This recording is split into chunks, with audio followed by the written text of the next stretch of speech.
Hermosillo, Sonora. And in 1860, somewhere, late 1850s, 1860s. And what they did when she was born, he had property in California. So he ran with the baby, came to California and baptized her in the church in California so she would be an American citizen, and stated in the baptismal that she was born in California. And until recently, I didn't challenge that. As you know, there are Mexicans in New Mexico and Mexicans in California, but they developed differently. Each state developed completely differently. In Arizona, what's interesting is, I would say in the earliest years, there was no difference between a Mexican community in southern Arizona, Phoenix, Tucson, and a community in Sonora, Mexico. The culture was identical. The language, and there is a difference, just like in the United States. If you go to the South, New York, they speak differently, they have different cultures. But in Sonora, they had a distinct culture. And that culture in Sonora was exactly the same. And we talk about the border, but in those early years, there was no fence. People crossed back and forth, and if you were somewhere in Hermosillo or Uri, Sonora, you'd cross the border and come to a barrio area in Phoenix or in Tucson, and you were in Mexico, basically. They all spoke Spanish, they had the same customs, they had the same ideas. In fact, I remember one person interviewed once told me he was from Yuma, and that he said, shame on us, but when I was going to school, I remember somebody from Mexico City, and we actually discriminated against him because he wasn't from Sonora. Music was very important to the Mexican community. And if you look in my book, there's a picture of street dances in Phoenix. They would basically, a band would come and people would dance in the streets. And they would shut off the streets, and in the picture there's some elderly lady making sure that they're not too close to each other in the dance. But the band is off to the right and you can see it. And this is my opinion, but the two things that were important to the Mexican community is their religion and their music. And it would be hard to separate either one from the Mexican community. In those early years, music was very important. It was all through the history of the Mexican community. Music and religion play a big part in who they are. Not necessarily they practiced being good Catholics, but they were Catholic and very proud of it. And a good example of the Irish. The Irish and the Mexican community developed very similar. They both were very Catholic. They had a certain culture that was unique to them, and it tied to the Catholicism. But the Mexicans had more of music. Now, what happened is, as time went on, the music developed. From the mariachi style to then you had the Little Joe and La Familia, and then the bands. After World War II, you had Benny Goodwin in the Anglo community, but you had Pete Bugarin, Chapito Chavarria. These were Mexican bands that were people who were born here in Phoenix. Again, in Mexican communities, and they grew up, they were poor, they had nothing, but they loved the Mexican music, and when they grew up, they started their own bands. In fact, the Ray Andrade band, which Ray's sister married my cousin, so I'm very familiar with the Ray Andrade band, and he served in World War II, came back, married a Mexican lady, and they started his own band. And again, it's all tied to the love the Mexican community has in the bands. Again, I'm an older guy, so I'm not sure where we stand today, but I can tell you historically, music was an important part, and it was different from the Anglo music. I'll give you one example, and the Mexican community was very open. In early Phoenix, there was a lot of discrimination against blacks, Mexicans, all kinds. Well, some of the most famous black performers all over the United States. Fats Domino, Little Richard, all of these groups, they couldn't perform in Phoenix because they wouldn't allow black performers. And we found that the only place they could come to Phoenix to perform was at Calderon's Ballroom. And they would come to Phoenix, the black community would come to listen to them, and it was at Calderon's Ballroom because none of the ballrooms would allow them to perform. And again, Calderon was the place to be. It was located, in the early years it was called Henshaw, later became Buckeye Road. About 18th Street and Buckeye. There's nothing there now, but that used to be Calderon. And that was called the Golden Gate Barrio area. Again, the food was primarily Sonoran food. If you knew the foods of Sonoran, you knew tortillas. Like you go to Mexico City and you talk about the food that we eat and are used to here, some of them will look at you and say, what are you talking about? Even though you think, well, it's Mexico. Well, how come you don't know?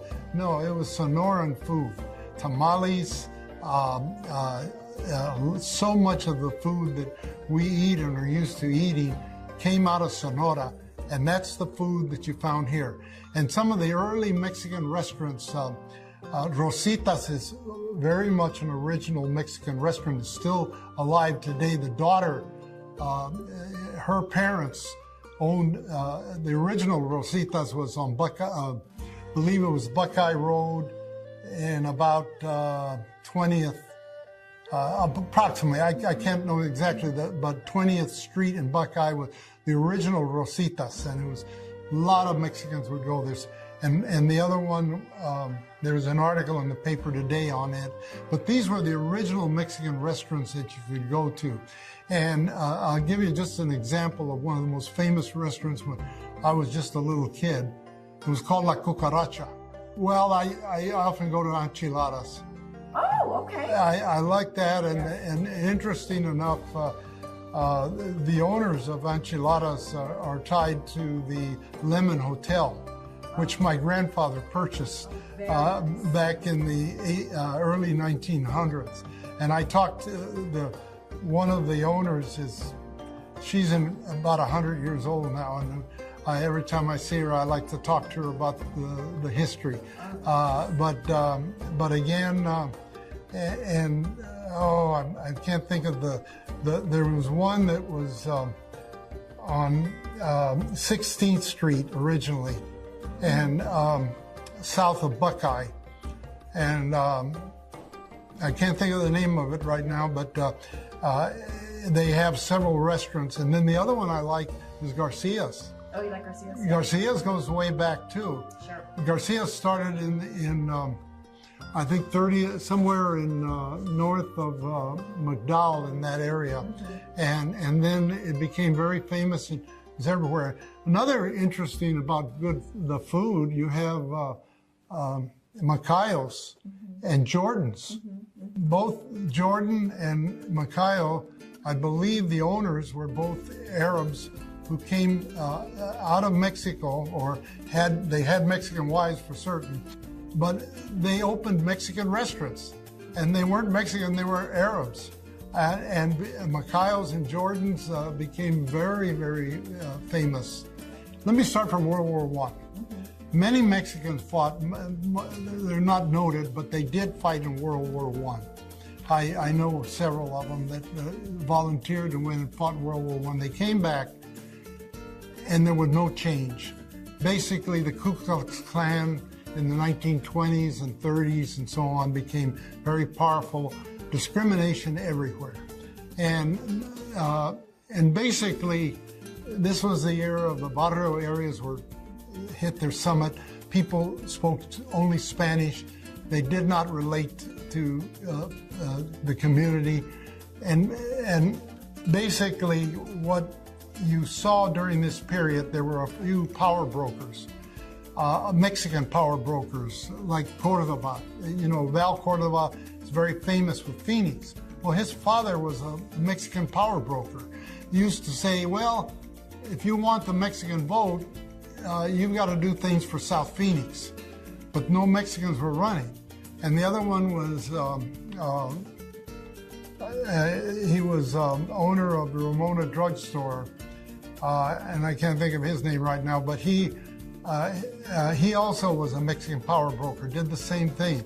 They would go and they were leaders in the Mexican community, and they say, well, you know, you can get, I'll make sure I talk to the Mexican community about voting for you, but boy, you got to do something. We need new streets in South Phoenix. We need this and that.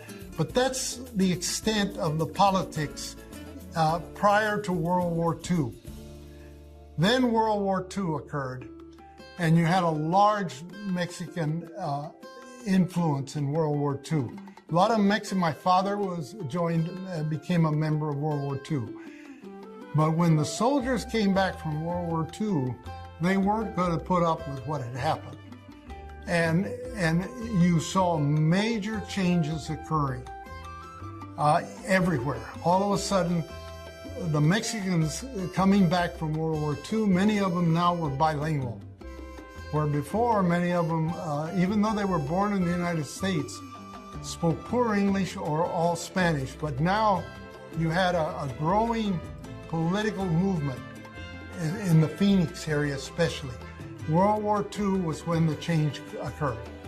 Then after World War II, you saw the beginning of the Mexican Chamber of Commerce, which today is called the Hispanic Chamber of Commerce.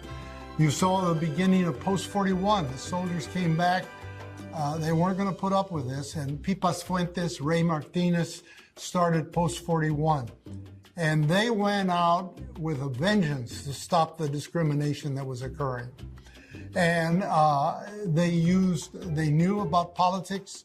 They used the influence of their organization to make changes that were out there. And that's also when you saw Mexicans after World War II becoming politically savvy. The first elected, interesting enough, there were Mexicans running in 1800 and something. But in that interim period, no Mexican ran for any political party because of what had occurred. Then, after World War II, you had Mexicans running for political positions. Joe Eddie Lopez started Chicanos por la Causa, and Ronnie Lopez also. Joe Eddie and Ronnie Lopez started Chicanos por la Causa. You also had they ran for not only Alfredo Gutierrez ran for the Congress, state legislature. The first Hispanic to win a congressional seat was Ed Pastor. But before him, you had Roberto Riveles ran, lost. Joe Eddie ran for congressional seat, lost. But when Ed Pastor ran, he won. He was the first Mexican. And then, of course, Raul Castro, who was born in Mexico, crossed the border in the United States and was elected by all the people of Arizona to become governor of Arizona. And it's interesting to note, he got a strong support from the Native American community, who saw somebody of color running, and they supported him very strongly. But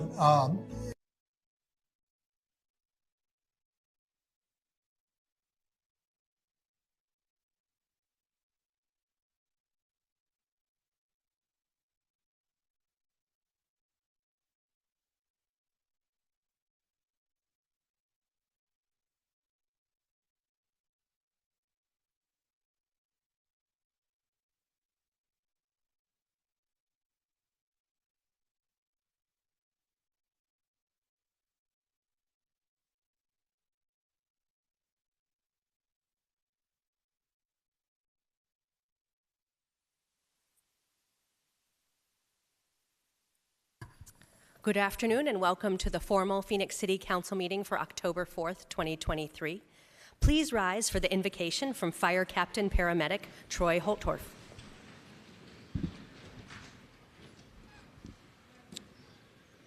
Would you all pray with me? Father, how great is your faithfulness. how good you are, compassionate and gracious, slow to anger and abounding in love. You're a fortress for the weak. Lord, you are who you say you are, and you keep coming at us in love. Thank you for this, Lord. We praise you and acknowledge you as the name above all names. Father, you say we have not because we ask not. So we ask. We ask for the ancient paths where the good way is so we can walk in it and find rest for our souls. Lord, show us the way. We ask your will, your good, pleasing, and perfect will be done in this city. As today's meeting commences, I ask that you bless it, Lord. Let each person in this room fearlessly bring forth the message you have given them. May today be a display of who you are and what you can do through your people. Bless this time, bless these leaders, and bring favor to this place. We lift our hearts now to you, Father God. Forgive us where we have gone astray. Help us to forgive as we have been forgiven, forgetting what lies behind and straining toward what lies ahead. And we ask for special protection on these leaders, on their organizations, on their people. Please be with our first responders. We pray your full armor over them all. Guard our hearts and guard our minds. Lastly, Lord, as we decrease, would you increase in each one of us? As a Phoenix firefighter of almost 17 years, I am so thankful for all the people in this room and what they do each and every day for guys like me. May they never grow weary in doing good. Their harvest will come. Give them the strength to keep on going. All glory to you, Father. Thank you for your grace, your mercy, your love, and for giving us hope. Thank you for the gift of prayer and for the simple ability to ask like a small child. We know with you all things are possible, so we ask again like a child. God, will you show us where the good way is so we can walk in it and find rest for our souls? We pray this in Jesus' name. Amen. Thank you, Captain. Please remain standing. We have a special treat. Camp O'Connor is a very prestigious program from the O'Connor Institute, and we are joined by a young man who was elected to lead his own political party at Camp O'Connor and is a great young leader in our community. So our Pledge of Allegiance today will be led by Daniel Pagnoni. Thank you. I pledge allegiance to the flag of the United States of America and to the republic for which it stands, one nation, under God, indivisible, with liberty and justice for all. Thank you.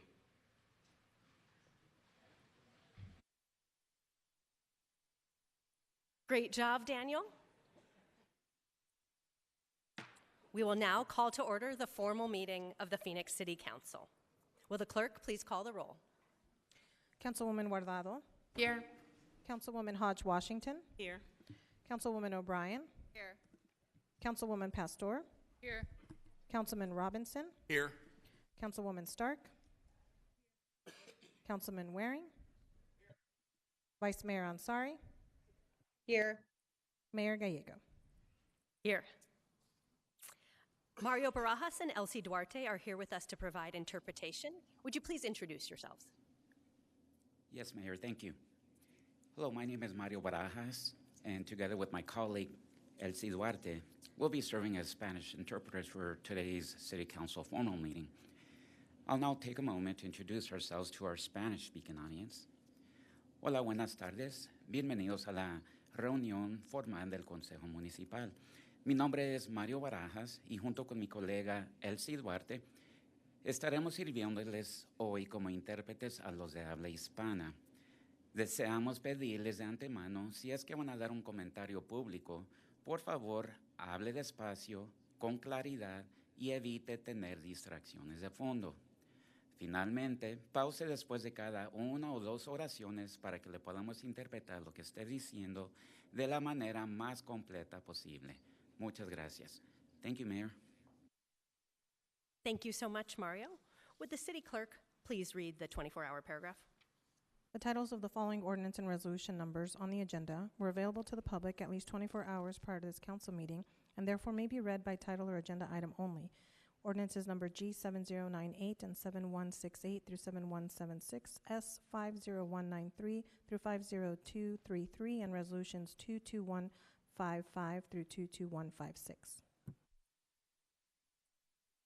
Thank you. Would our city attorney please explain the role of public comment? Yes, Mayor, thank you. Members of the public may speak for up to 2 minutes to comment on agenda items to be discussed. Comments must be related to the agenda item and the action being considered by the council.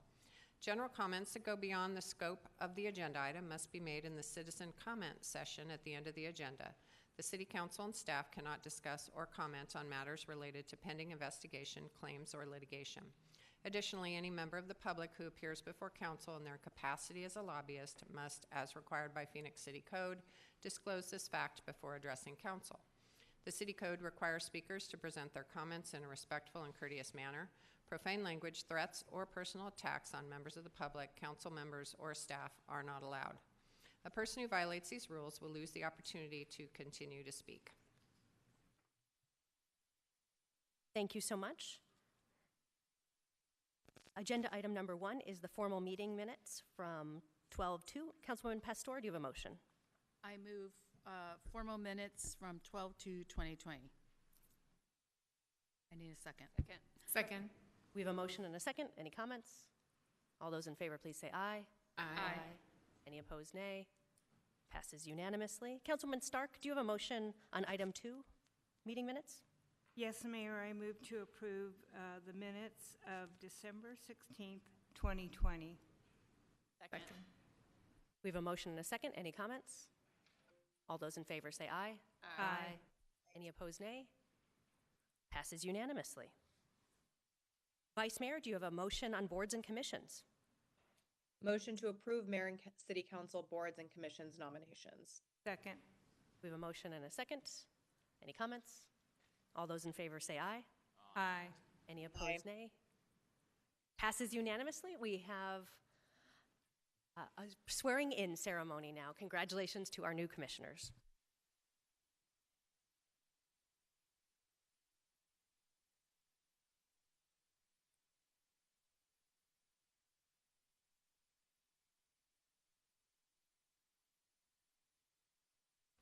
Please raise your right hand.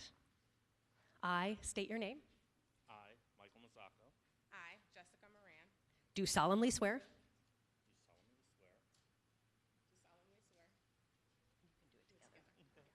that I will support the Constitution of the United States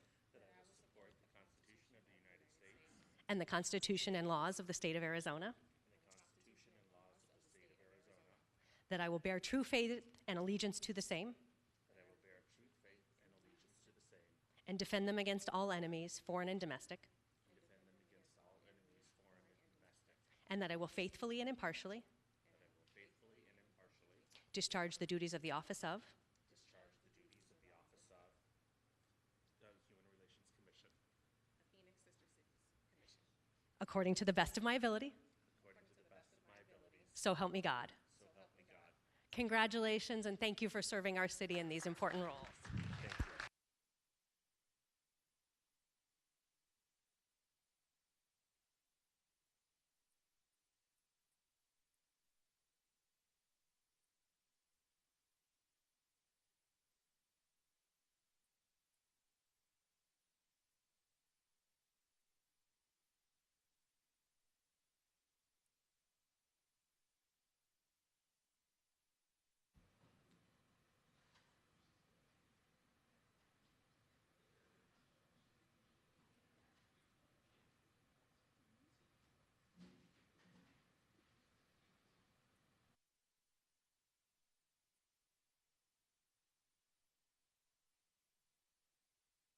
Congratulations to our commissioners, and thank you for taking on these important roles. The City of Phoenix serves in an advisory role on liquor license applications to the state of Arizona.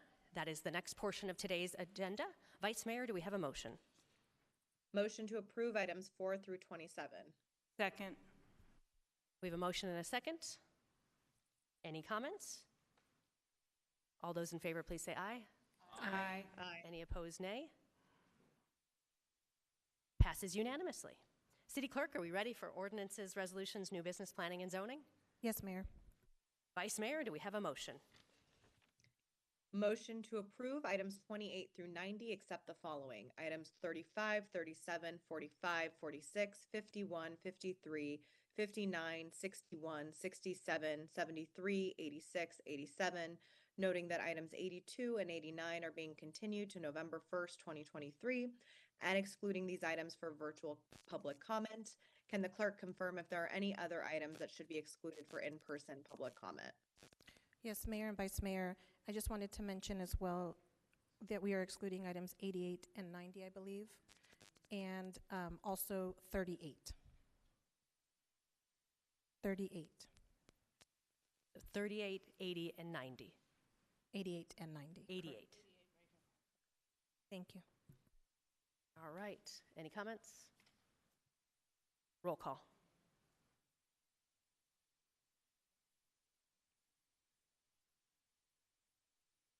Guardado, Yes. Hodge Washington, Yes. O'Brien, Yes. Pastor, Yes. Robinson, Yes. Stark, Yes. Waring, Ansari, Yes. Gallego. Yes. Passes 9-0. Item 35 is authorization to license city-owned property near Cave Creek Road and Deer Valley Drive to Crown Communications. Do we have a motion? Move to approve item 35. Second. Hey, Mayor, I'm going to recuse myself for purpose of potential conflict. Perfect. So we have a motion and a second, noting Councilman Waring will not be participating. Any comments? Roll call. Guardado, Yes. Hodge Washington, Yes. O'Brien, Yes. Pastor, Yes. Robinson, Yes. Stark, Yes. Ansari, Yes. Gallego. Yes. Passes 8-0. Item 37 is related to issuing municipal debt. Do we have a motion? Move to approve item 37. Second. Second. We have a motion and a second. I'll turn to Councilman Waring for a question. Jeff, I just have one question. Thank you, Mayor. Is this a tax increase? Councilman Waring, the answer to that question, no, it is not a tax increase. This is simply using our existing excise tax, which consists of local sales tax, state shared revenue, state shared income taxes, license fees, to help pay back debt that we will be taking out to fund capital projects. Thank you. Thank you. Any additional comments? Roll call. Guardado, Yes. Hodge Washington, Yes. O'Brien, Yes. Pastor, Yes. Robinson, Yes. Stark, Yes. Waring, Yes. Ansari, Yes. Gallego. Yes. Passes 8-0, or sorry, 9-0. Item 38 is portable toilet rentals and services. Do we have a motion?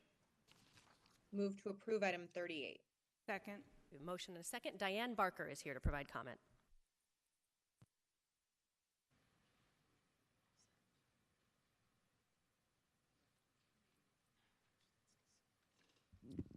Good afternoon, Mayor and City Council. Diane Barker here from District 7.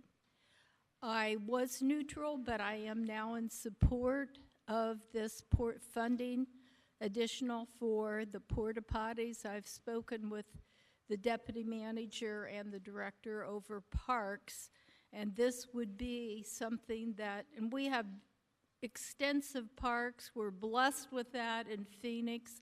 And so these will be as an extra when they need them in the parks facilities. I've got great hopes for the world's largest park, which is South Phoenix. Thank you. Thank you. Any comments? Roll call. Guardado, Yes. Hodge Washington, Yes. O'Brien, Yes.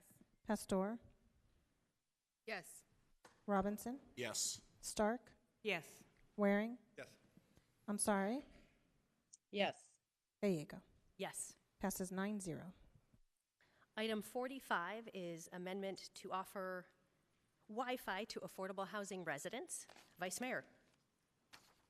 Move to approve item 45. Second. We have a motion and a second. Vice Mayor for comments.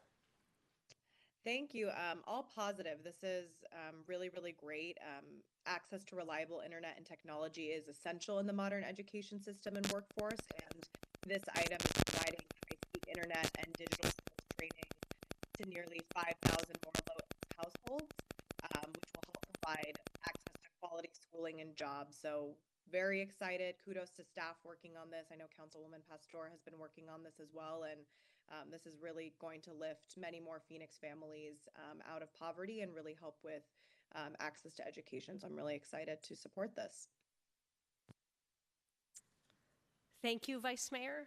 It is a very exciting one. I've got to meet with some of our housing residents when they got their chance to be connected, and one mom told me what a difference it would make to homework and job search, among other important things. It's wonderful that we are having this vote during Digital Inclusion Week, which is October 2nd through 6th, and it's just a great time to talk about the importance of making sure everyone has access to the internet. Wanted to remind everybody about the Affordable Connectivity Program, which provides discounts of up to $30 a month off the cost of internet for qualifying households, and households can also who qualify can get a one-time discount of up to $100 to purchase a laptop, desktop computer, or other tablet for providers. We want to make sure that people have a chance to be connected. In today's world, access to the internet is not a nice to have, it's a necessity. Any other comments? Roll call. Guardado. Yes. Hodge Washington. On behalf of the over 1,000 units or households represented in District 8, I am happy to say yes. O'Brien. Yes. Pastor. Yes. Very proud that we're able to do this, and we will finish up our connectivity of the digital divide. So, yes. Robinson. Yes. Stark. Yes. Waring. I'm sorry. Yes. Gallego. Yes. Passes 9-0. Item 46 is authorization to apply, accept, and disperse funds and enter into agreements for Pathways to Removing Obstacles to Housing grant. Do we have a motion? Move to approve item 46. Second. So not long ago, Councilwoman Stark challenged our staff. She said there's got to be ways to Yes. find a funding source so that we can get these permits Yes. paid for and expedited. So I'll turn to Councilwoman Stark for comments. Yes, and I wanted to take a minute to give my appreciation to staff for pursuing this grant. Not only does the Affordable Housing Plan that we adopted in 2020 call for finding grant opportunities to help fund future affordable housing projects, but as you recall, during the budget discussion, various council members asked that staff find funding to implement a program like the one in Glendale, Arizona, wherein permit fees are waived for affordable housing projects. The problem is our city, maybe it's not a problem, but our city has a planning and development department that is user-generated revenue, and it's not general funded like Glendale, and therefore we needed to find funding to pay for the permit. So I'm very excited about this grant. But Mayor, can I just take a moment to let everyone know that it doesn't stop here, that we really are doing a lot to address the issue of affordable housing. For example, we just passed an amendment to allow greater use of accessory dwelling units and require a permit process for short-term rentals. We're currently working on amendments for parking requirements to provide greater flexibility to multifamily development. Further, we are amending our subdivision regulations to allow staff to administratively approve subdivision plats, which will create a timelier process. As you know, the legislature granted that ability to us this past session, mainly because years ago there was Arizona case law that determined councils have to approve plats if they comply with all city regulations. And I also understand my colleague, Councilwoman O'Brien, would like to pursue some changes in state law next to address construction defects requirements as they apply to townhome ownership. And I think that's right, because townhomes make for a great starter home. And lastly, I appreciate that staff is reviewing process improvements to move permits in a more timely fashion as well. Councilwoman Hobbs Washington and I had met with the housing industry, or actually members of the housing industry, who had some great suggestions to improve our permitting process, and staff is setting up meetings to discuss that with the industry. So I really do appreciate everything we're doing, and I, again, am very excited to support this item. Thank you, Mayor. Thank you, Councilwoman. Thank you for your leadership on these issues. So this is a partnership with the federal government, with HUD, that would, and I do have a question for staff, if you don't mind, but would allow us remove barriers to affordable housing production and preservation, and this does meet a challenge that the City Council issued to our staff.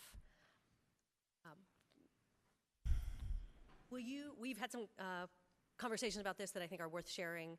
Will you talk a little bit about some of the criteria we are considering, including getting these projects built throughout our city and not just in one area? Yes, Mayor, members of council, the council item here is to just request staff authorization to submit for the grant, and as part of submitting for that grant process, it doesn't preclude us from using that process for any type of mixed income or mixed use project. We would just have to arrange the submittal, if we were awarded funds, to just be for the portions of the project that are affordable. So we'll be paying for those portions of the construction project, and we would set that up as part of the evaluation criteria if awarded. And the other part that we will set up as part of the evaluation criteria would be a mechanism to space them out throughout the city, so that we are, as we are getting applications in, depending on the amount of the award and that criteria, we'll make sure to spread that out so that the funds are available throughout the city to encourage production of affordable housing throughout the city and use of these funds. Wonderful. Thank you so much. Any other questions? Roll call. Guardado. Yes. Hodge Washington. Yes. O'Brien. Yes. Pastor. Yes. Robinson. Yes. Stark. Yes. Waring. Yes. Ansari. Yes. Gallego. Yes. Passes 9-0. Item 51 is Walmart Local Community Grant. Do we have a motion? Move to approve item 51. Second. We have a motion and a second. Councilwoman O'Brien. Thank you, Mayor. I just wanted to give a special thanks to Walmart for the $5,000 grant to help support the city's 20th annual Boo Fest at the Paseo Highlands Park from 6 to 9 p.m. on October 28th. This event brings together approximately 10,000 community members. It is an amazing event with local businesses, city departments, including the Phoenix Fire Department, Phoenix Police Department, and of course the Parks Department is all over at this event. Lots of kids and family-friendly activities. In addition, I'd like to give a quick shout out to the Friends of Deer Valley, who will be sponsoring the first ever fireworks at this event in celebration of its 20th anniversary. So if you don't have anything to do on October 28th, please come out and visit. Thank you, Mayor. Thank you. Roll call. Guardado. Yes. Hodge Washington. Yes. O'Brien. Yes. Pastor. Yes. Robinson. Yes. Stark. Yes. Waring. Ansari. Yes. Gallego. Yes. Passes 9-0. Item 53 is an authorization to enter into a contract with Visit Phoenix for familiarization tours and economic development consulting services. Vice Mayor. Thank you, Mayor. A few comments before I make the motion. Very excited about this. 2 years ago, the City of Phoenix passed our climate action plan and our transportation electrification plan. We are investing in public charging stations across the city, have ordered our first electric buses, and it's really exciting to be attracting even more attention to the Electric Valley. This contract specifically is to help attract the Formula E race to Phoenix and bring even more excitement for vehicle electrification and provide yet another sporting event that will undoubtedly boost our economy. In the only other American city to host this race, the event sold out very quickly and attracted over 20,000 attendees. Becoming the second U.S. city to host Formula E would not only attract more businesses from the EV sector and solidify Phoenix's plan on the EV roadmap, but just bring so many other attractive benefits to our city. So I look forward to working with CED and Visit Phoenix to bring Formula E to the Valley. And with that, I move item 53. Second. We have a motion and a second. We are doing this vote on the same day that the Super Bowl host committee released their economic impact update. They found that our most recent Super Bowl had a $1.3 billion gross output and brought in 100,000 out-of-state visitors who made the event made a $726 million contribution to GDP, as well as giving us a chance to showcase the Valley. Any additional comments? Roll call. Guardado. Yes. Hodge Washington. Yes. O'Brien. Yes. Pastor. Yes. Robinson. Yes. Stark. Yes. Waring. Thank you. Ansari. Yes. Gallego. Yes. Passes 9-0. Item 59 is a request to enter into an agreement with the American Association of Airport Executives to sponsor the 2027 Annual Conference and Exposition. Do we have a motion? Move to approve item 59. Second. We have a motion and a second. Roll call. Guardado. Yes. Hodge Washington. Yes. O'Brien. Yes. Pastor. Yes. Robinson. Yes.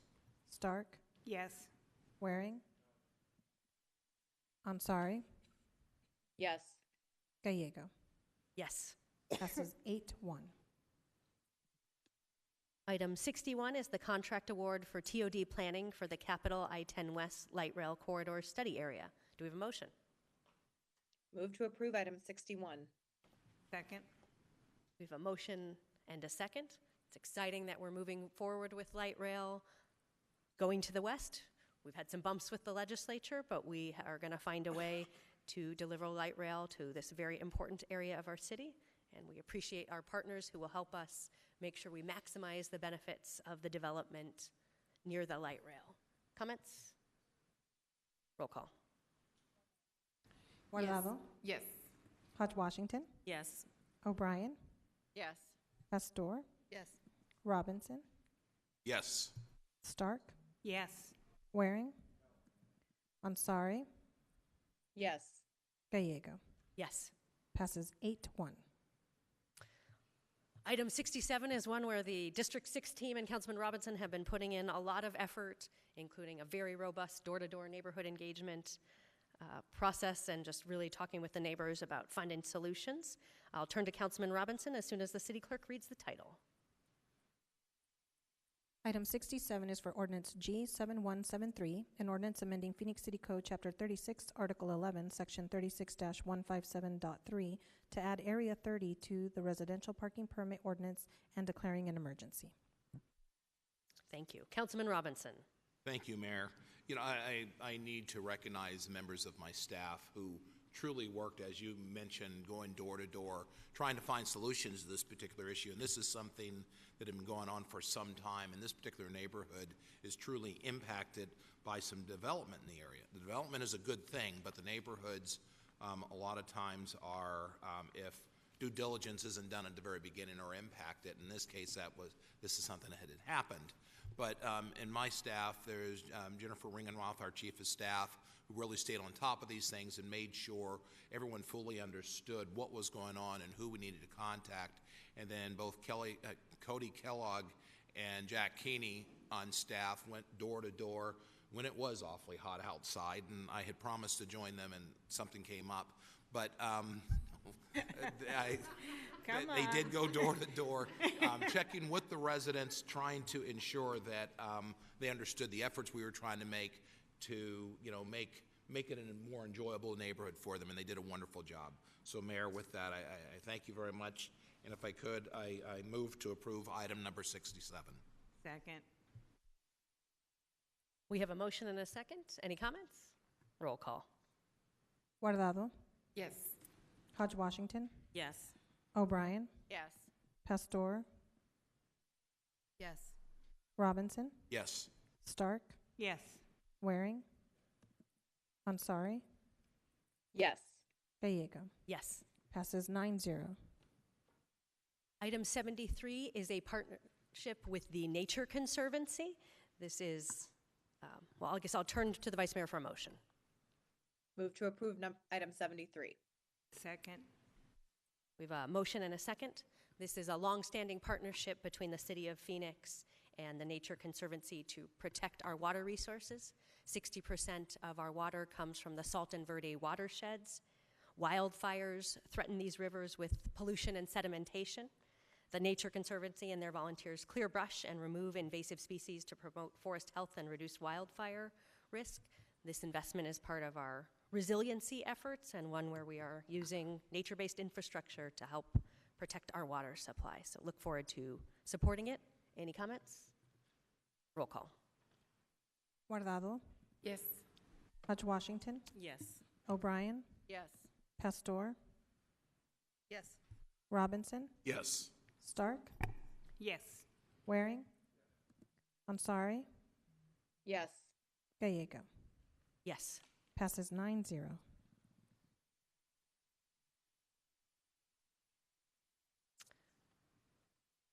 We next go to the planning and zoning portion of our agenda, and we will welcome one of our newest deputy directors to help us with the presentation.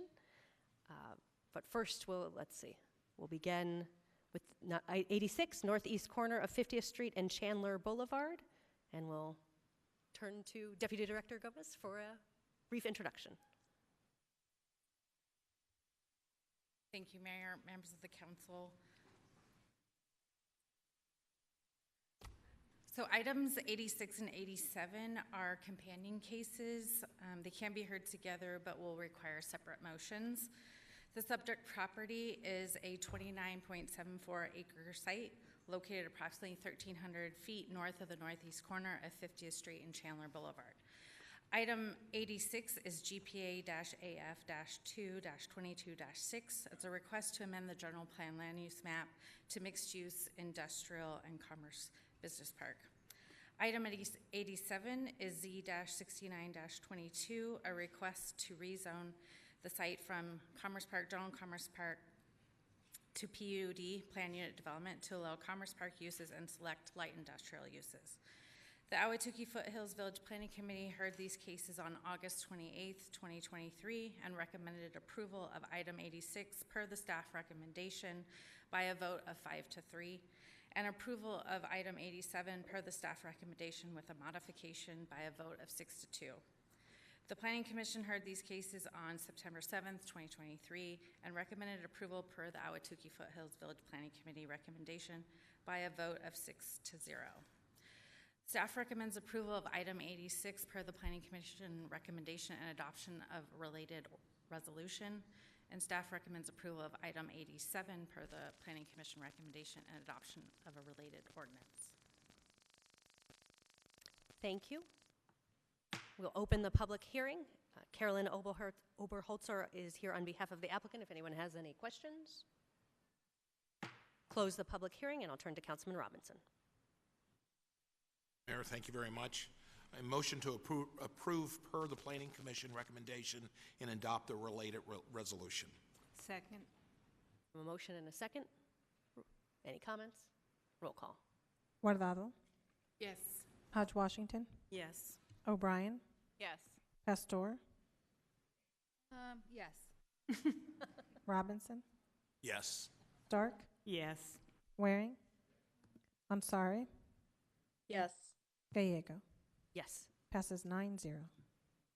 Item 87, Councilman Robinson. Thank you, Mayor. Motion to approve per the Planning Commission recommendation and adopt a related ordinance. Second. Any comments? Roll call.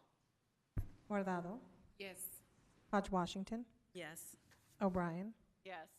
Pastor, Robinson, what do you think? Yes? Yeah? Okay. Yeah. Robinson, Yes. Stark, Yes. Waring, Ansari, Yes. Gallego. Yes. Passes 9-0.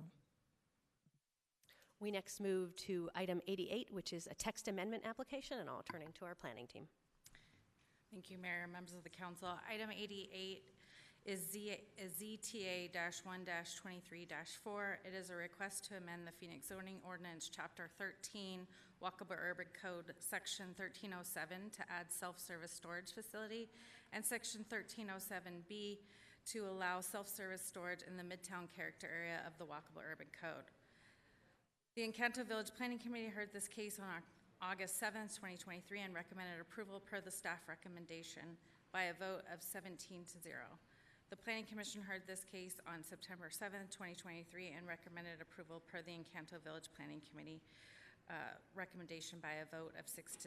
Staff recommends approval per the Planning Commission and adopt related ordinance. Thank you. We will open the public hearing. We do not have any individuals to testify in 88. We will close the public hearing. Do we have a motion? So move. Second. Want me to read it off? All right, you're asking for a Counsel. lot. Motion to approve the item per the Planning Commission recommendation and adopt the related ordinance. Second. Motion and a second. Any comments? Roll call. Guardado, Yes. Hodge Washington, Yes. O'Brien, Yes. Pastor, Yes. Robinson, Yes. Stark, Yes. Waring, Ansari, Yes. Gallego. Yes. Passes 9-0. All right, we next move to item 90, northeast corner of 42nd Street in Edgemont. We'll begin with the staff report.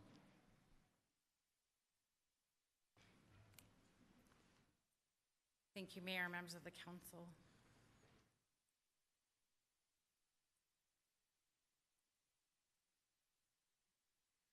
Item 90 is Z-62-22-8. It is a request to rezone 0.86 acres located approximately 200 feet east of the northeast corner of 42nd Street and Edgemont Avenue from R16 single-family residence to R3 multifamily residence to allow multifamily residential. The subject site is designated as mixed use on the general plan land use map and is within the village core.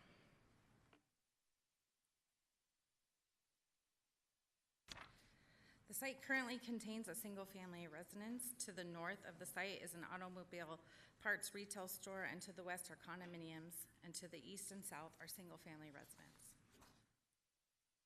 The conceptual site plan attached as an exhibit depicts 8 two-bedroom units with private yards with an open space area located towards the rear of the site. And here are the renderings of the buildings, the front and the rear. The Camelback East Village Planning Committee heard this on February 7th, 2023, and recommended approval per the staff recommendation by a vote of 13-2. Planning Commission heard this on March 2nd, 2023, and recommended approval per the Camelback East Village Planning Committee by a vote of 5-1.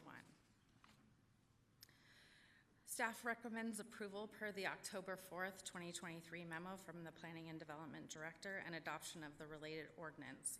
This memo modifies stipulation 3 to limit the building height to 15 feet within 50 feet of the property line along Edgemont Avenue.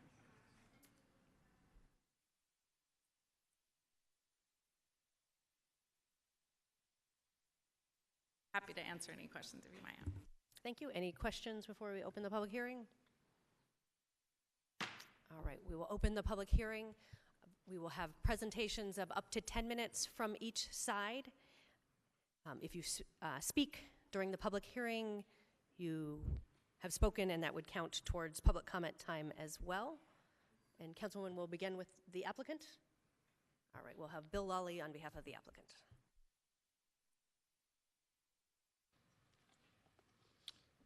Thank you, Mayor and Council. For the record, Bill Lally with Tiffany Bosco, 2525 East Camelback Road, here today representing the landowner. We do have a presentation with a few slides just to give you a little bit more color. Obviously, this one is here with a little bit of attention, so we wanted to make sure that we gave you a little bit of the background. So as soon as we update the slides here, I'll walk you through. Trish did a great job of explaining sort of the staff's position. Thank you, Trish. And again, I think this aerial gives you a little bit of a context of what Trish mentioned, which was the uses that are to our west, to the east, and to the north. We have single-story townhomes to the east, 2- and 3-story townhomes, condos to the west, and C2 commercial to the north. There is single-family R16 to the south. The current property is zoned R16. This gives you another feel for exactly the location of the property, the surrounding property, what the built environment looks like today. So when our client purchased the property, and Emery Lane Homes is the property owner today, they purchased it with the understanding of trying to fit in with the existing environment of single family to the south, multifamily on the 2 sides, and commercial to the north. Came up with a plan that was a mixture of densities between the east and the west. As indicated in the staff report, this property does fall within the secondary core of the general plan. So height, density, and intensity is promoted in the core. You can see that it's just barely in the pink.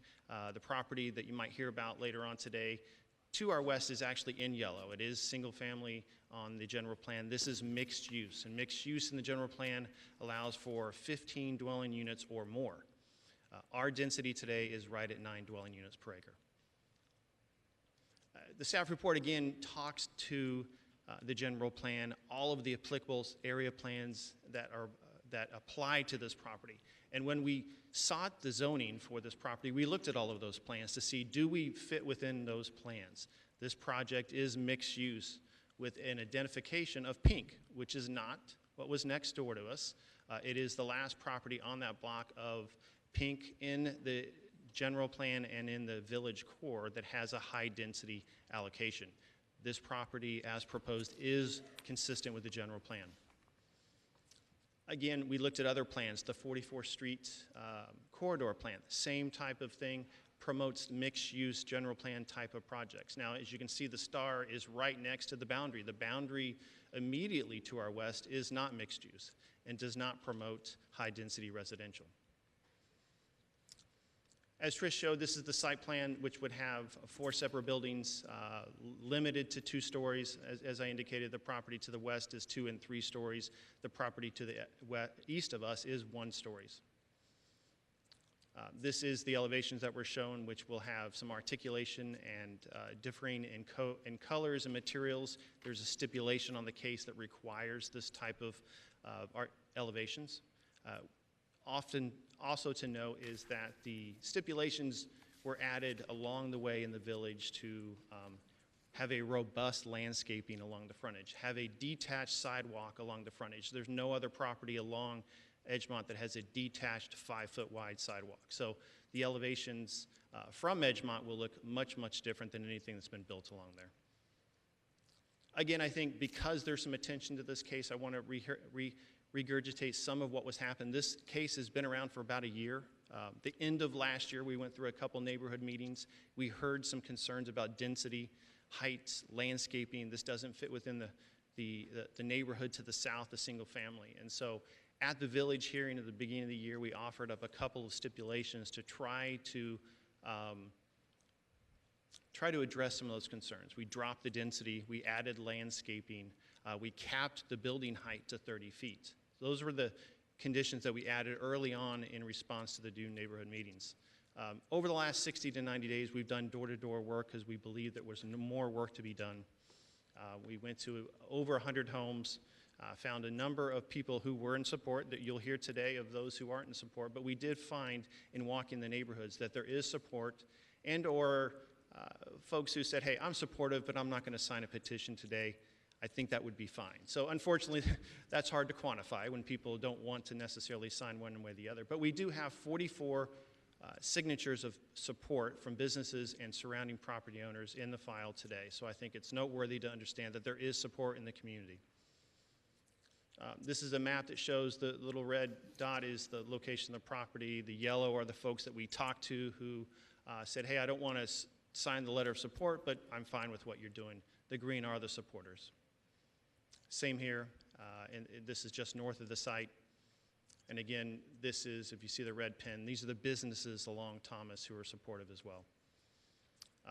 Again, I think there's a lot to be said about all of the applicable reports that are in the staff report, the housing plan, the tree and shade plan, the complete streets plan, the zero waste plan. All of those plans were mentioned in the staff report, and we are either in conformance with those plans or stipulations were added to the case to ensure conformance with that plan. Now, there was a stipulation that was referenced today that was added, and I think it's a good compromise that will limit the two-story element along Edgemont to a one-story element for the first 50 feet. That's pretty significant given that most of the properties along Edgemont are about 20 feet from the property line. So this will absolutely impact and push back and stage some of that height along Edgemont, and will soften that approach. And it'll also probably allow for more landscaping along Edgemont. So we believe that that is a very good compromise and supportive of that stipulation. In summary, I think if you look at all of the applicable plans, this is where density and intensity needs to go. This is where the city said, bring housing, bring urban-style housing to our cores. This is a very small 3/4 acre property. It's very hard to fit a number of units in there. The development next door is at 12 dwelling units. We started at 10 dwelling units, dropped it to 8 dwelling units. At some point, the project won't pencil if it's less than that. And so we've done, I think, what we can to make measurable changes with applicable stipulations that have been added to the case that I think is a compromise for the community. Again, the village core promotes this type of density, and we've made a number of concessions over about the last year. So with that, be happy to answer any questions. Any questions? Not at this time. All right, thank you. We believe we have Sharon on behalf of the appellant.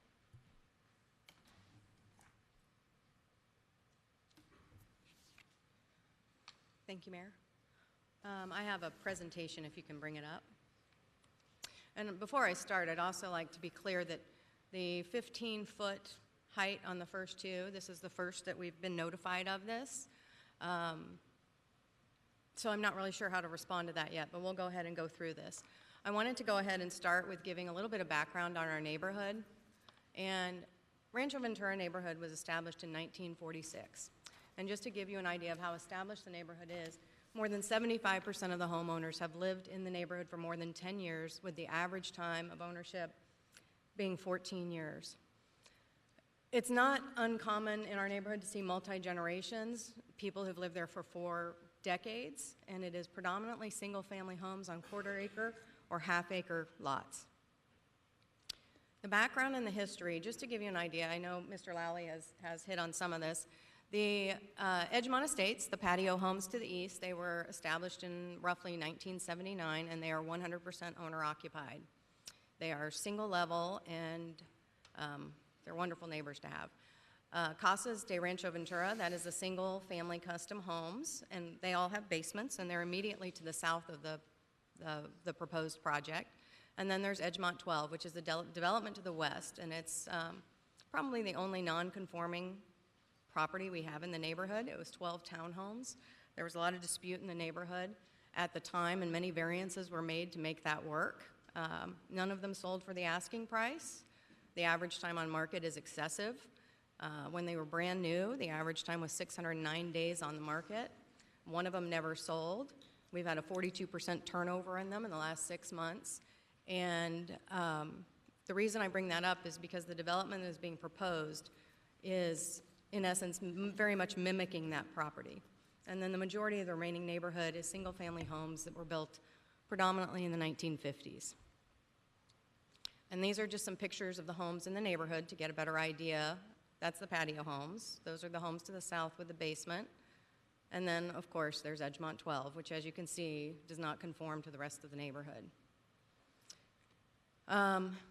and Emery Lane Homes' proposed development is only using the non-conforming property to support their design.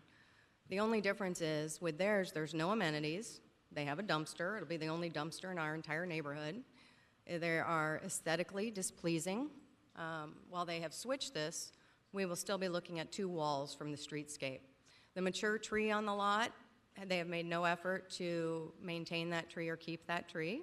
And then the 5-foot setbacks on both the east and the west sides of the property will look directly into, on the west, into the primary bedrooms of Edgemont 12 homeowners. And to the east, you will look directly into both bedrooms. There's usually 2 bedrooms in those.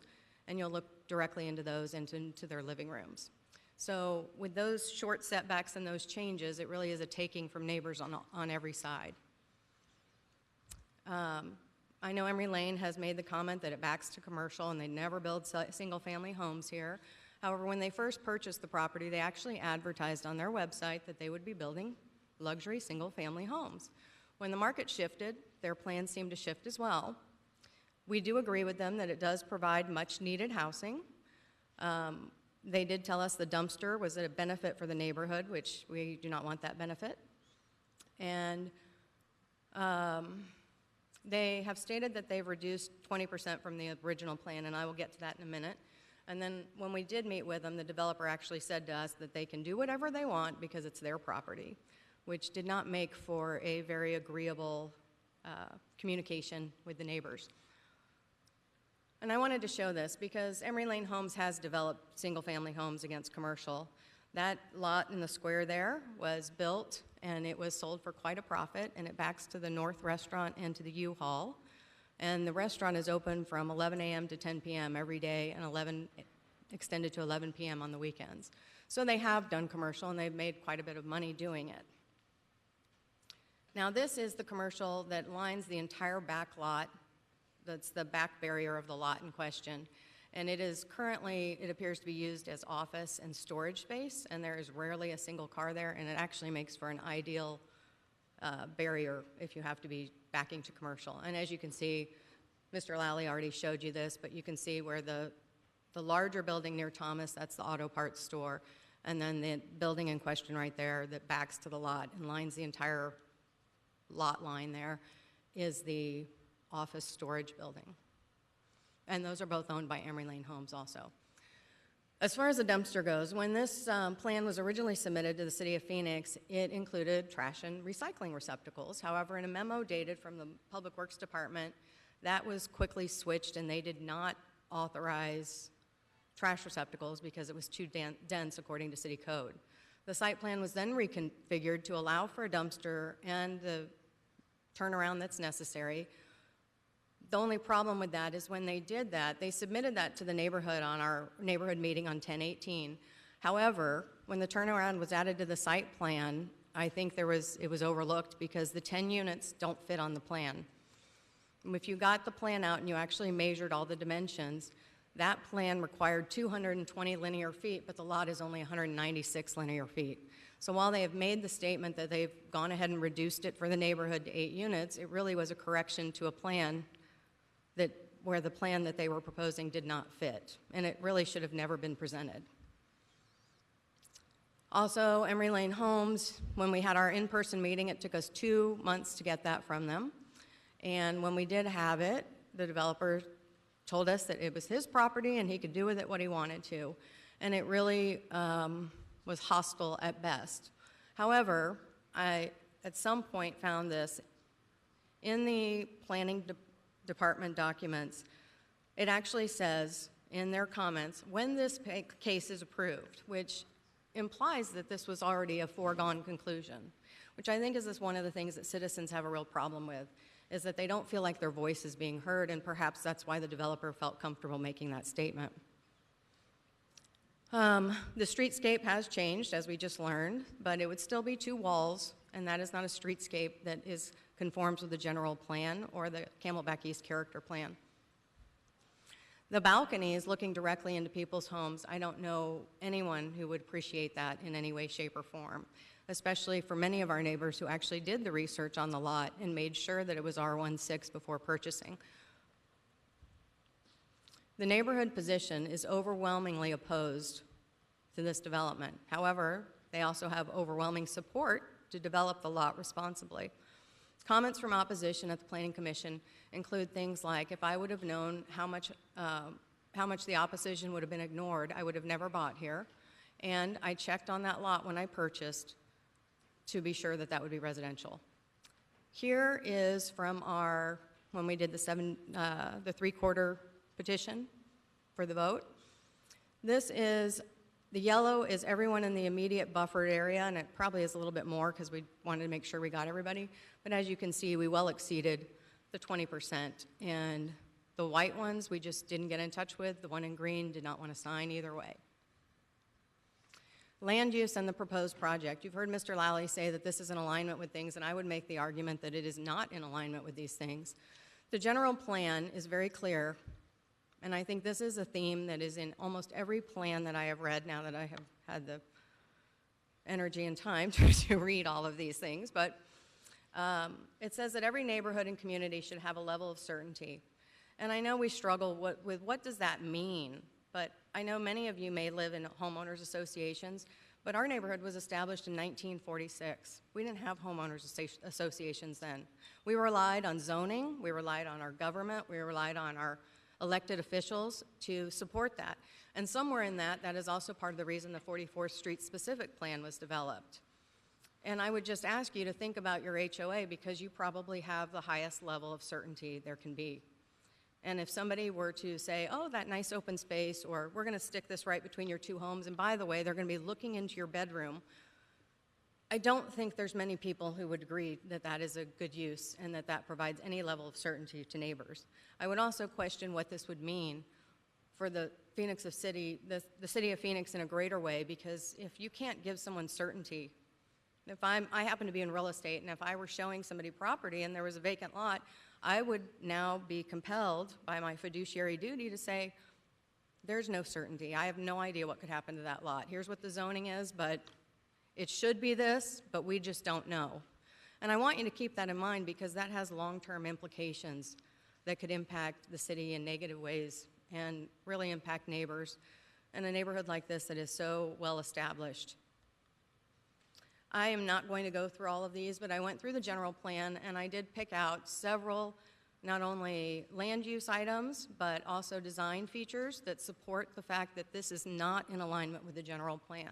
And at the end of the day, the certainty is a core value, and we only have 5 of them. We only have 5 core values, and I would ask, are we going to uphold them? Is that my time? Is that what that is? That's the 10-minute buzzer. Okay, let me quickly go through this. The Camelback East Character Plan is very similar. It talks about certainty in neighborhoods. It also talks about One final thought. Buffers. Okay, all of these are in here. At the end of the day, I'd also like to say that during the process, there was much information that was not accurate. On this slide, you'll see... Okay, I'm sorry, we gotta... Okay. Try to be consistent with everyone. The one thing I would like to say is that the allowed zoning only allows for 4 units, not for 5, not for 6, not for 7. Thank you.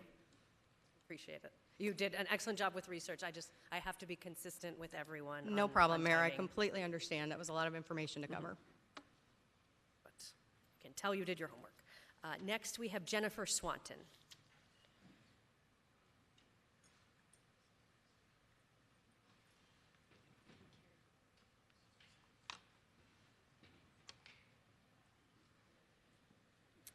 Good afternoon, Mayor and City Council.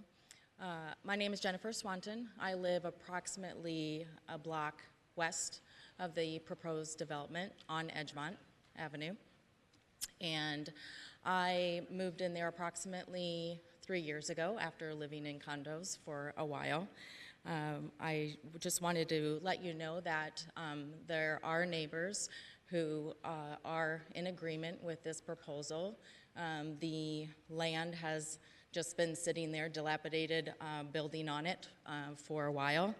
And I think overall, the proposed will improve that land in and of itself and the property values of our homes around it. I think that the developers have, addressed a lot of the issues. And in addressing the fact that these would overlook those patio homes to the east. No matter what, we already have Edgemont 12 built, and that's not going to go away. So having another multifamily next to it, those will at least be aligned in the sense of in heights. So someone is, overlooking someone at some point. There's plenty of homes in the surrounding area, and I'm sure throughout our entire county, where people have torn down homes and put two-story, homes up. So I do understand that concern. I just think that at some point, Edgemont would either be looking down on single family, or this one will be looking down on single family. So it's kind of inevitable in a way. So I just wanted to share, from my perspective as a neighbor, I think that these will increase the property value of our home and definitely of that piece of land. Thank you for your time. Thank you. That is our final comment on this. So we'll close the public hearing and turn to Councilwoman Hodge Washington. Thank you, Mayor. I just had a few questions. I'm going to start with you, Josh. Some of the questions are some of the comments that were raised in the opposition from the Rancho Ventura neighborhood, specifically identifying some perceived discrepancies in the general plan and the proposed development. Can you respond to that, please? Mayor, Councilwoman Hodge Washington, I certainly want to commend the residents for diving into the general plan the way that they did. Part of what the general plan is intended to do is to raise the level of conversation about projects just like this, and to talk more about concepts and goals and visions than perhaps other topics. With that said, there certainly are some elements within the general plan that they're right to point out. I'll focus specifically on this concept of certainty and character, and there are a variety of levels associated with that. One being the zoning in place, that's absolutely right, but the other is the maps and the other corresponding plans that were highlighted in the staff presentation. As Ms. Gomes pointed out, this is in the Encanto Village, the Camelback East Village core, and dating back to 1991, this was identified as mixed use in the 44th Street Corridor specific plan. So there's always going to be a variety of different perspectives or policies that either align or don't align with the general plan. In this case, as part of our analysis, we would point to those two documents as sort of overriding and providing the certainty that is supposed to be intended for that site, where it was supposed to be mixed use and multifamily and has been since 1991. Thank you. I just also wanted to follow up. You were starting to talk about the Camelback East character plan. Can you also explain if there's any discrepancy between the proposed development and the current and that character plan? Mayor, Councilwoman Hodge Washington, again, the Camelback East character plan is intended to serve a similar purpose as the general plan and provide a basis for evaluation for not only the Camelback East Village Planning Committee, but residents to use as well. And again, I commend the residents for doing that. Part of what the Camelback East Village Planning Committee evaluated, certain design principles, certain policies within the general plan, and they determined as part of their recommendation that they felt it was compliant. So again, you could make an argument either way. We would point to the Village Planning Committee's recommendation as to the project's compliance with the Camelback East Village Character Plan. Thank you.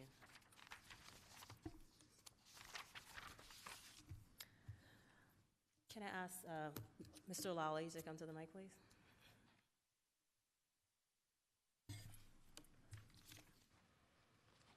Thank you. I wanted you to address the dumpster concern for me to make sure I understand that. Where does it currently stand? I'm sorry, Mayor. I'm sorry, Councilwoman. Can you say that one more time? I wanted you to address the dumpster concern that was identified in the neighborhood opposition. Absolutely. Mayor, Councilwoman Hodge Washington. It's a tricky issue. A lot of multifamily projects, because of their size, will either utilize a dumpster situation or have a number of cans in front of their units. When there is a lot of frontage along a collection site, a public right-of-way, the cans probably make sense. When you have a limited window on a public roadway and the cans don't have that ability to be separated, then there's a logistic policy problem with the city in terms of where can then those cans go? Do we now then put those in front of the driveways, or do we just have a turnaround in the back near the commercial where a dumpster can go. That dumpster can include 2 different dumpsters, a trash and recycling. Our documents include a recycling. I think the city is promoting a recycling as well. And so in this case, because of the size of it, we believed that a dumpster made sense, and the location of the dumpster made sense to put it on the north side of the project, almost buffered by the building to the residents and adjacent to a commercial building. So to clarify, the dumpster would not be on the primary artillery off for Edgemont. It would be to the north of the development. Correct, Mayor, Councilwoman. It would be hidden in the back. Thank you. I don't have any further questions. Thank you. I want to start off by thanking staff for their assessment of this. I also want to thank the community for their ongoing involvement in this matter. This matter predates my time on the council, and it comes to the council with community concern. It also comes with the support of our Camelback East Village Planning Committee, the Planning Commission, and the Plan and Development Department. The subject property, it falls within the Camelback East Village Cores and has been designated as noted for multifamily development dating back to the 44th Street Specific Plan in 1991. To the west of the property and to the east of the property are multifamily housing development. The property to the west has buildings, as we heard, up to 3 stories in height. While I understand that we need to grow and provide more housing opportunities in appropriate locations like this, I want to ensure that new development in our community is compatible with the existing neighborhoods. So with that in mind, I directed staff to update the zoning stipulations for this request to restrict the development to a maximum of 15 feet in a building height for the first 50 feet of the property from the Edgemont Avenue. This new height step back provision will provide for a better transition and scale for the single-family homes across the street.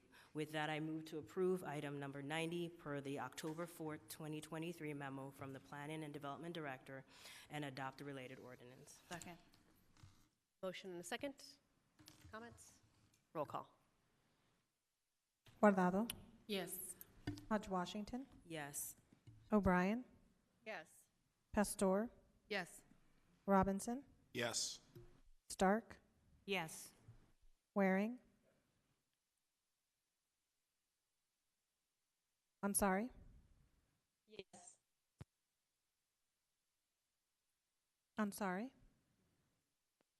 I said yes, thank you. Thank you. Gallego.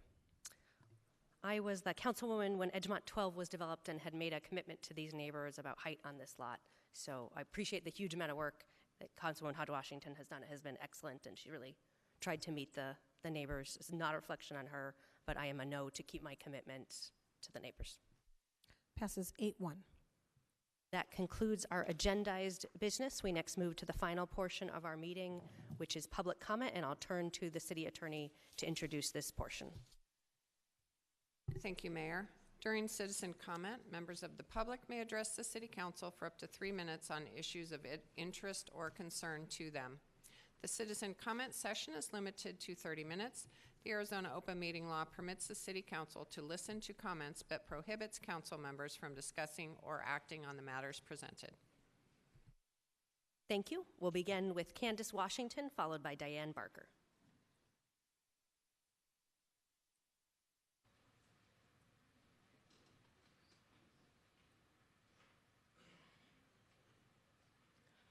Hello, Council. I came to address a concern with HUD Housing when contacting them regarding Section 8 properties with habitable living, with landlord and tenant services. The things that you guys have in play for us to seek help, even with being a Section 8 tenant voucher holder, there is no help. Like, you hit brick walls, you ask for inspectors, and there's no help. With Arizona ARS 33-1341 is habitable living. When you ask for an inspector to come out, it's like 3 weeks, gives the landlords ample amount of opportunity to cover up what's going on. I live in Councilwoman District 3. I contacted her office. I've also contacted the Department of housing and urban development. I actually went down there, called the phones, there's no help. I've been trying to get help with my situation for a while now, and there's no help.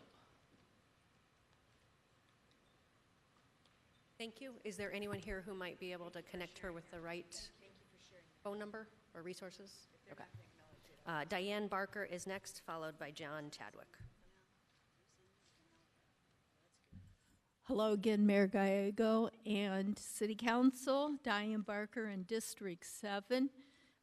Couple items. One, previously I spoke about the porta potties and the city of Phoenix. I just wanted to clarify when I mentioned South Phoenix, it's the world's largest city public park. So I wanted to put that in.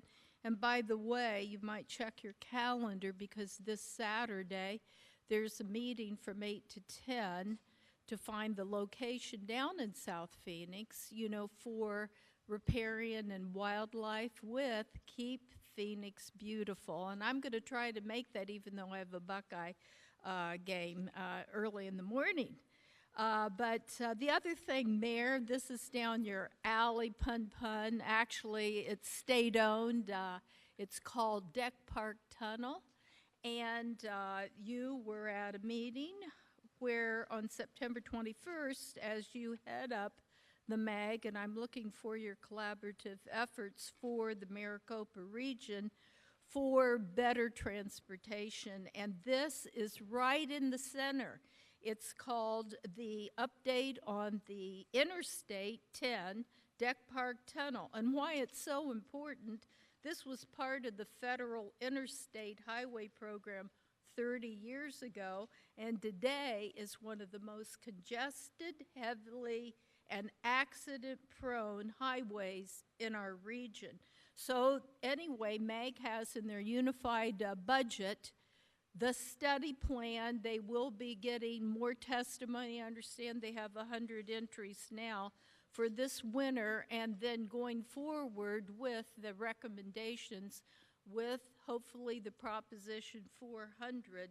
I'm bringing the attention to this. I'd like to see a real collaborative effort, having lived downtown and knowing the congestion leads to terrible pollution, and then the accident. It's really something that we need to do. And the other thing, in all of these groups that are together, from the feds, the state, the city, they never mention RPTA or Valley Metro. So it's not multimodal in my mind. And they need to, because I talked to Mr. Crawley today, and I said, you know, you and Bill Hayden got RPTA to make a $50,000 study of exactly that corridor and Deck Park. And what it is, it uses bus rapid transit coming in there. They have the timings for it, everything. ADOT has a lot of ownership of land around there. There could be platforms, you know, made, and also there is a tunnel that no longer serves buses because it's wrong side, but that could be used for smaller demand transit. Thank you. John is next, followed by Anita Cordova.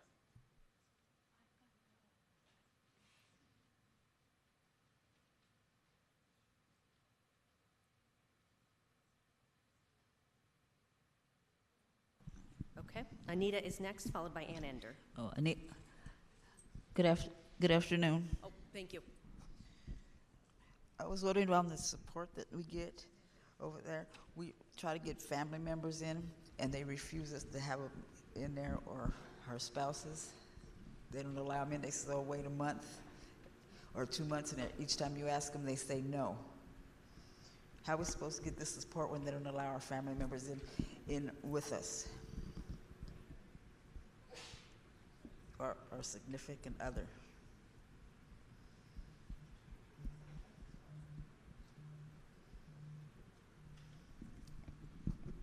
That's it. That's all I have. Thank you. Thank you. Ann is next, followed by Catherine Garcia. Oh my gosh. Hi, sorry about that. I'm back. Thank you very much, Mayor Gallego and council members. I'm Ann Ender. I'm the president of Operation Blue Ribbon, and since 2020, our grassroots organization's been advocating in support of public safety to boost officer morale and engage neighborhoods and communities to partner with the Phoenix Police Department. I'm deeply concerned, and I know I also speak for many community members, about the possibility of the Department of Justice imposing a consent decree on the Phoenix Police Department. So over the last 2 years, we know we've spent $2 million on this investigation, and with no fault to the council and the mayor, the public has received no updates of any kind from the DOJ. And early in the investigation, I was advised that Phoenix PD had supplied the DOJ with names of community groups and members of the public for their public outreach. Of course, we were on that list, and we have received no, there's been nothing. The DOJ has not reached out to my organization nor many of the other community members. So in conducting my own research, I've yet to find a city that the investigations end with a positive outcome. In most cities, the cities that have been through a consent decree, the crime, calls for service, and attrition of officers continues to rise. And I can't imagine that we can afford to lose one more officer. In fact, a recent survey that was conducted showed that over half of our sworn officers would resign if a consent decree is imposed. So there's a couple of things. I'd like to know what the value is in hiring Mike Bromwich to represent the city in this investigation. Do you think his qualifications will serve us well when his prior position was negotiating a consent decree in Baltimore? Do you think a price tag of $1.9 billion and a rise in crime, calls for service, and attrition are of value to the taxpayers? Do you think that the discussion regarding the cost being around $300 million and we seeing a rise in crime and lose more officers, once again, do you think there's value to the Phoenix taxpayer? So, in closing, can we expect to be just like the Maricopa County Sheriff's Office now, if that happens? So I'm just here to plead with you to please, please consider fighting any kind of consent decree. Thank you. Catherine is next, followed by Donna. Hi, yes, my name is Catherine Garcia. I'm in a shelter right now, and the only thing I have a problem with is my family. When they come pick me up, I would have to leave with them. They're not allowed on property to come visit with me outside or on property. I always have to go with them to their house, and it's like it's far, and I don't know what the reason is why. It is gated, and that's the only problem I have with it. And then I can't work, so I don't know how I'm able to get a job or something where I can provide for myself. All I got right now is my boyfriend, and he's looking for work. So other than that, the place I'm at, I like it a lot, but it's just when my family comes, I can't have visits on property. Thank you. That's about it. Thank you. Donna is next, followed by Tanisha.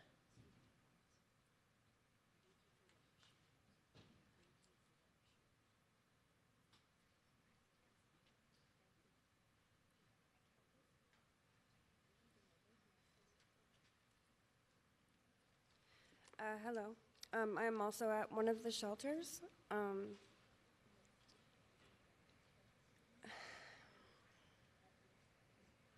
I've been there since November, and about a couple months ago is when I was told who my case manager was. So I feel like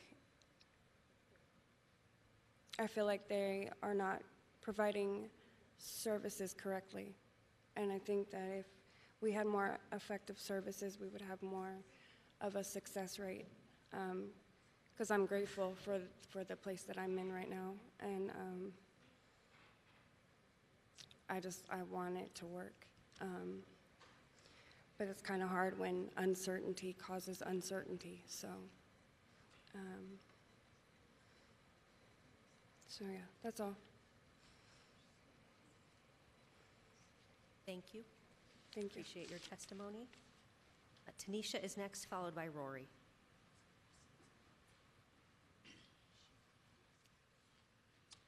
Hello, I'm Tanisha. So, I'm homeless right now, and I feel that there should be more homeless resources. With the 20-year break that the state took, it backed everything up. So funding went to the services that were in place, some new places. However, being a middle-aged woman, and my kids are adults and live in other states, I find it hard to find somewhere far as getting the proper resources that I need. So I end up going to places like halfway houses, Christian centers, and stuff like that when I'm a working woman. So based off, I was put in this position because I had an injury at work. So not being able to have the resources or waiting and being subject to the atrocities of the street life after dark, getting phones taken, getting your items stolen from you, not being able to use restrooms that have public restrooms, like restaurants that have public restrooms, will not allow us to use their facilities if we don't make a purchase or whatever the situation being. So I find myself stuck when I have to wait 2 weeks for an answer from one of the resource places if there's a bed available or anything, or even another resource, you know? So it just makes everything even harder. So I believe that there should be more emergency resources for housing, like something, because I could have been back to work, back to paying taxes, back to a normal life, had there been resources for me where I don't have to wait 2 weeks, 3 weeks, just to, and constantly keep calling and, you know, to see if I can get in a place. So I think there, like I said, there's a huge lack in housing. They don't have enough space to accommodate all of us. So we're thrown right back out in the street. And with that, closing, thank you. Thank you. Rory is next, followed by James.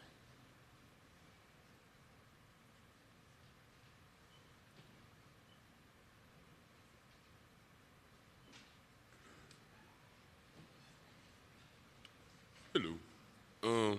I just wanted to say, I think that CBI is doing what they can. They got a big job on their hands, and I wouldn't say not enough resources, but it's like throwing a kid in the water, teaching them how to swim. It's a lot of things that need to be fixed and a lot of things that need to be organized. And without any of that, it's gonna look and seem like it's chaos. But then at the same time, the good things that CBI has done are being overlooked because of the lack of training, the lack of communication, and the lack of, I can't think of any other way to put it, but reach one, teach one. When I say reach one, teach one, I mean by, if I know how to cook, I should be teaching somebody else. You know what I'm saying? If I know how to iron, I should be showing somebody else. Or even as a navigator with CBI, I should be asking questions like, do you know how to do this? Do you know how to do that? A lot of people come into these hotels mentally disturbed from just staying on the street, different trauma things happening there throughout life. And some of that is being recognized and some of it is being swept under the rug. And a lot of people are being given opportunities to collect themselves, but then it's like a rushed process. And like, I don't know, I know everybody has a time frame and a time limit, but then at the same time, it's a lot of issues, severe issues that are not being tended to, which is, you know, again, everyone has life, everyone has time. You know, it's all on us what we do with it. But then at the same time, if we not afforded opportunities in certain things, and just life is hard, you know. Everybody that's out here is really, you know, even you guys have lives, you guys have homes, you guys got bills.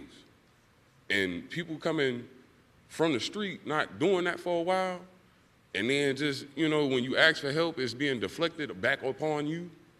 I don't know. I applaud CBI for what they are doing, what they have done. They've helped me and mine out greatly. And I just want to continue to do better. And in doing better, I feel like CBI they need some training. They really need some training. Have a good day, y'all. Thank you. James is next, followed by Leslie. Thank you, Your Honor. My name is James, and I think the shelter zone, they need more time to get their stuff together. I think they need more help by a CBI, or more case manager will come help them, make sure they get their stuff together, make sure they get the resources, make sure they get help. And I wish more people understand how homeless is, because it's hard out there. I was homeless for a long time, and if I didn't get help from resources I got, I wouldn't be here talking to you guys. That's all I have. Thank you. Thank you. Leslie is next, followed by Elizabeth. A real quick thank you that you allow us to bring in water here across the street. They prevent you from doing that. A real quick thank you. I want to thank you guys that, first of all, that we can bring in our water. All right, I got here too late to talk about agenda item number 37, so I'm going to mention a couple things right now. The reason I'm mentioning it because it ties into what I just sat here listening to, all these people talking about this hardship. So we have an agenda item that's 180 million tax on top of a $6 billion budget, with a surplus of 135 million left over. Slush fund, quite a good chunk of change you got there. You know what, Mayor, you were not here last time because you were at the World Economic Forum, the United Nations meeting. You were there for a week. These people could live for a year on what it cost you for your hotel that I'm sure we paid for. Why do I have a problem with this? Because of this. We have people that literally have no home. They have, in many ways, no hope. I appreciate that you went into the details, asking questions even about where the garbage can was going to be, because that's important, because you're acknowledging at least the people that are going to be living there. But I tell you what, the problem I have with you, Mayor, is that people want to sit up here and thank you. Thank you, Mayor, for presenting this, and thank you, Mayor, for presenting that. You know, when I see people not coming in here in a homeless situation, then I'll thank you. But until then, every single meeting I've come down here, this is the only place they can come to talk. But for what? I don't know. Is it going to do is it going to make a difference? When I look at how much money you guys have in slush fund, you have like 38% increase in unemployment that has happened. Yet you're away for a week on our tax dollar with the United Nations, who's helping us support this little 15-minute city issue, and you sit there as the only American that is on that committee. And people don't realize what a big deal that is. All this money that comes through here, and it looks like it's going toward projects that are helping, the real projects that should be helping are the people that came in this room, that picked up the dignity they have, and came and asked you for help. I'm telling you, the fact that you weren't here last week and you were part of that group for a full week, I know we paid your dime on that. And we got people in here literally, and I'm going to repeat it, that could live probably on the entire year of what it cost you maybe for one night of your luxury on our tax dollar as you sell out our country. You're part of this World Economic Forum. You're part of these United Nations, and this is against we the people. This does not help us. This is to line your pocket for your little special interest groups.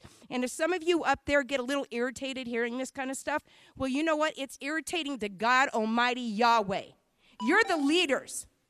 You're the people, the shepherds, that are going to be held accountable for the way these people have to come in here asking for basic help as your pockets are lined and you make money off of us and sell us out in our country. Shame on you, Mayor. And guess what? Your office has never called me or sent me back an email because I'm trying to get time with you. Elizabeth is next, followed by Mike Norton.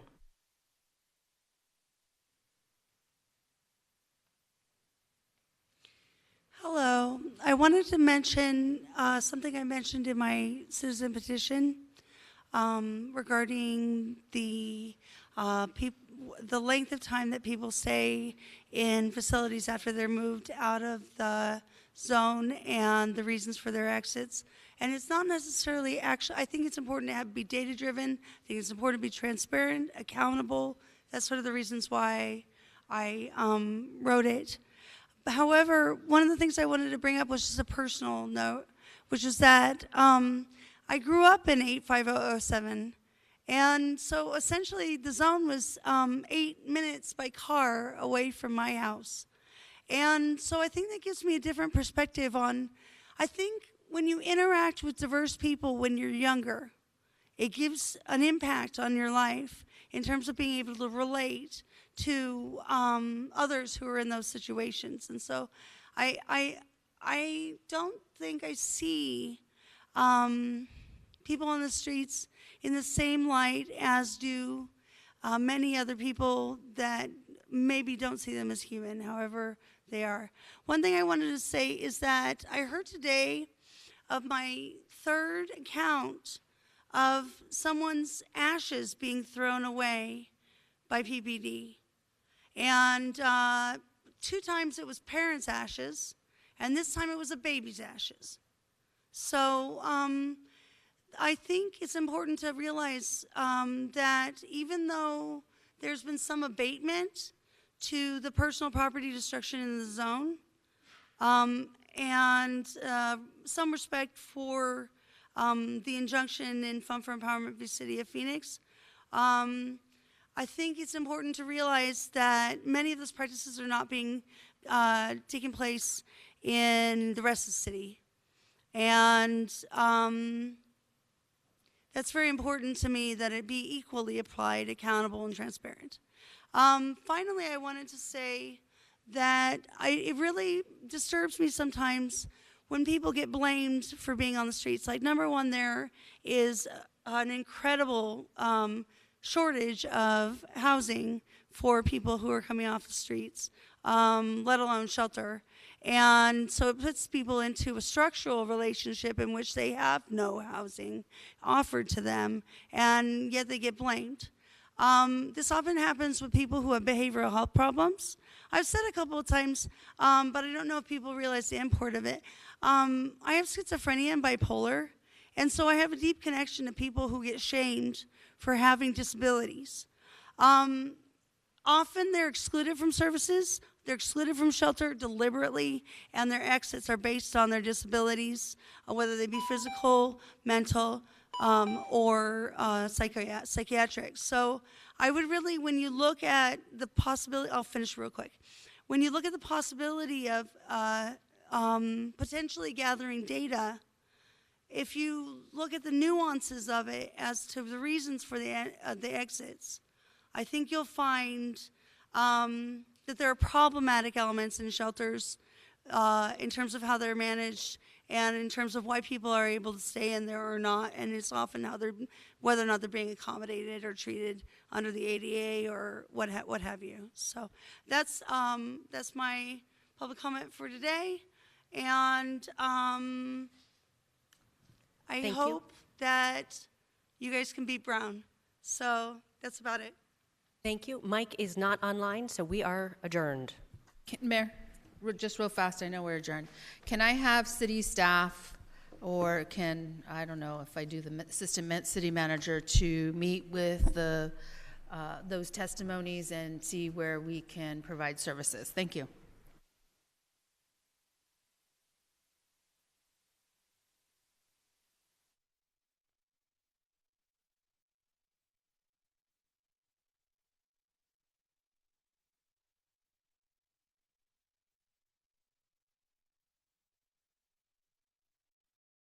our government leaders, our business leaders, our tourism leaders, but the weather, the stadium,